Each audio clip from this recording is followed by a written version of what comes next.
guys, dito tayo sa Quezon City. Ay guys, napagawa tayo ng truck natin para maging nice na guys.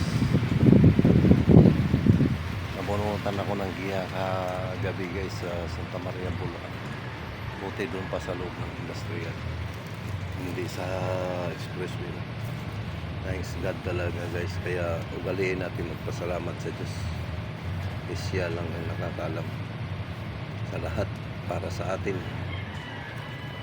buhay. Kaya thanks God, niligtas mo ako sa kapahamakan.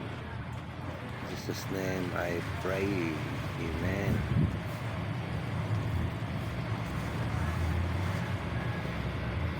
Shout out sa mga followers natin dyan, saka sa mga viewers natin.